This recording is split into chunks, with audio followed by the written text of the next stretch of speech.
Hello friends, नमस्कार। स्वागत है आपका यूनिवर्स क्लासेस के यूट्यूब चैनल में।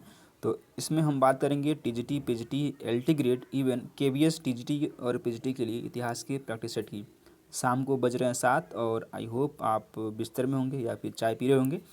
तो चाय पीते पीते आप प्रैक्टिस को भी सॉल्व करिए और अपने कॉन्फिडेंस को बूस्ट करिए। रोज़ शाम को 7 बजे होती है इतिहास की प्रैक्टिस सेट, जो कि सभी एग्जामों के लिए, इवन यदि आप यूपी पीसीएस या फिर बीपीएससी देने वाले हैं तब भी आपके लिए सेशन इंपॉर्टेंट होने वाला है। मैं आपका दोस्त और होस्ट राम सिंह। चलिए देखते हैं आज के इस महत्वपूर्ण सेशन में कितने इंपॉर्टेंट क्वेश्चन हैं इतिहास से संबंधित। आइए, सुल्तान महमूद गजनवी ने भारत पर कितनी बार आक्रमण किया था? 20 बार। काफ़ी इंपॉर्टेंट क्वेश्चन है और वनडे एग्जाम के लिए फेवरेट क्वेश्चन है। 20 बार, 19 बार, 18 बार या फिर 17 बार।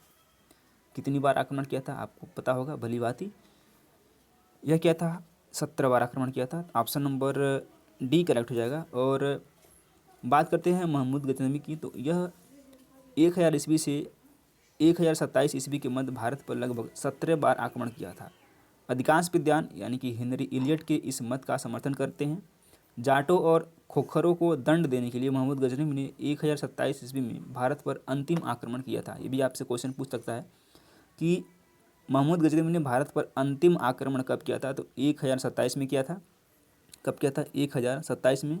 और जाटों और खोखरों को दंड देने के लिए किया था। ये भी आपसे इंपॉर्टेंट क्वेश्चन है, पूछा जा सकता है। चलिए, महमूद गजनवी ने सबसे पहले किसे हराया था? जयपाल, आनंदपाल, त्रिलोचन पाल या फिर इनमें से कोई नहीं। सबसे पहले हराया था किसको? जयपाल को। ऑप्शन नंबर ए सही हो जाएगा। अगला प्रश्न लेते हैं। निम्नलिखित में से कौन अधिकारी अलाउद्दीन खिलजी के बाजार नियंत्रण से संबंधित नहीं था? दीवान ए रियासत, वरीद ए मंडी, सहना ए मंडी या फिर दरोगा ए मंडी।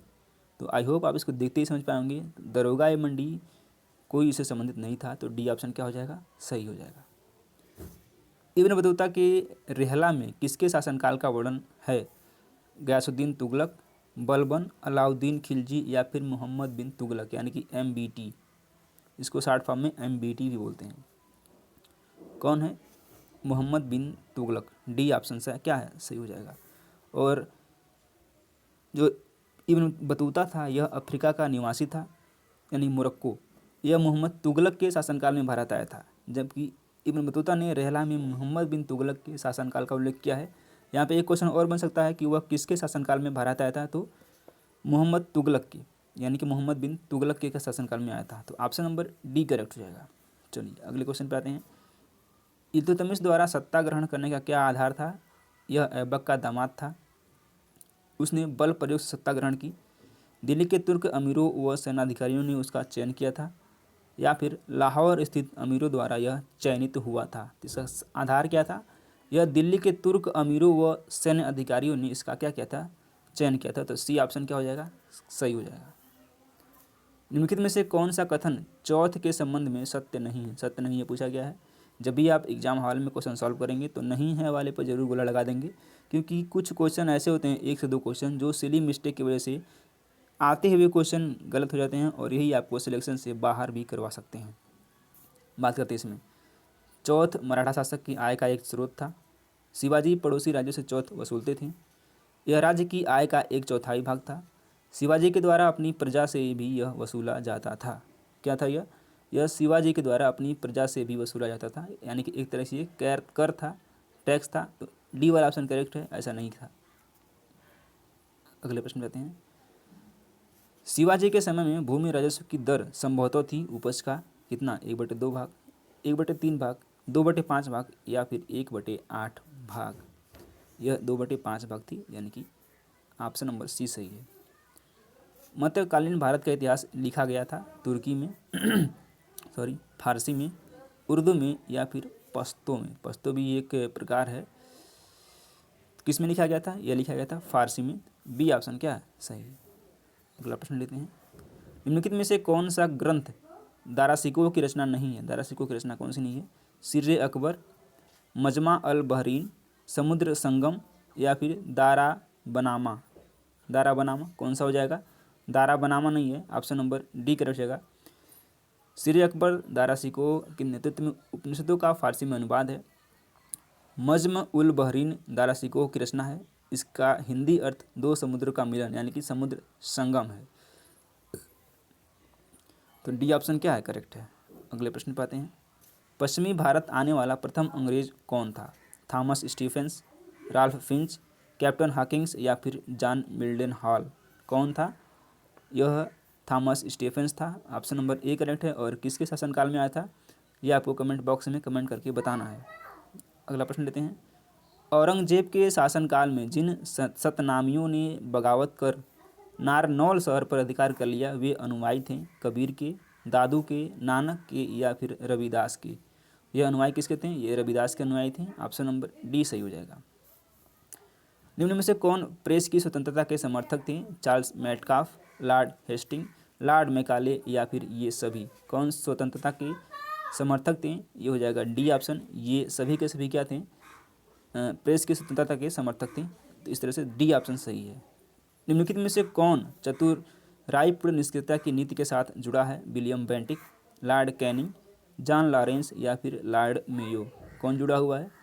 यह जुड़ा है जॉन लॉरेंस। इस तरह से सी ऑप्शन क्या है, करेक्ट है। बंगाल में दैत्य शासन का अंत कब हुआ था? वर्ष 1771 में, 1772 में, 1773 में या फिर 1774 में? कब हुआ था? 1772 में हुआ था। बी ऑप्शन इस तरह से सही हो जाएगा। अगला प्रश्न लेते हैं।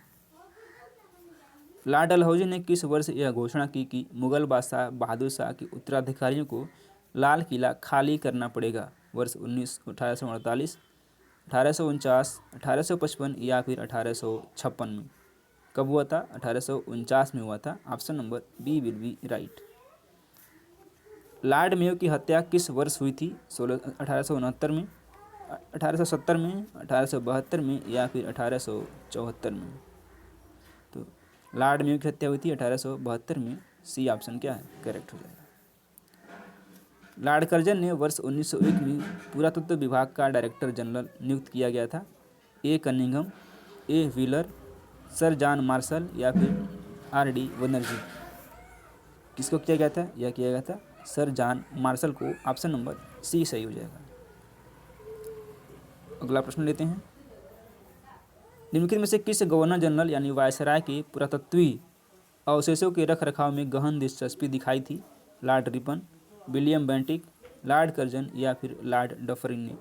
किसने दिखाई थी? लॉर्ड कर्जन ने दिखाई थी। सी ऑप्शन क्या है, सही है। अगला प्रश्न लेते हैं।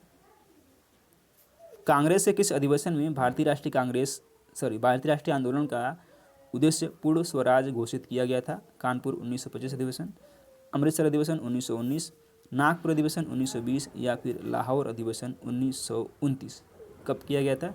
यह था लाहौर अधिवेशन 1929 में। यहाँ से आप 4 अधिवेशन को भी याद कर सकते हैं। इस तरह से डी ऑप्शन क्या है, इसमें करेक्ट है। भारतीय राष्ट्रीय कांग्रेस की स्थापना के समय भारत के तत्कालीन वायसराय थे? Lord Ripon, Lord Dufferin, Lord Lytton या फिर लॉर्ड रीडिंग? कौन थे? ये थे लॉर्ड डफरिन। बी ऑप्शन क्या है, सही है। लास्ट क्वेश्चन आज के इस सेशन का। अखिल भारतीय कांग्रेस की स्थापना हुई थी कब? 1884 में, 1885 में, 1886 में या फिर 1887 में? तो अखिल भारतीय कांग्रेस की स्थापना कब हुई थी? आपको अच्छी तरह से पता है, 1885 ईस्वी में हुई थी। और इसके संस्थापक कौन थे?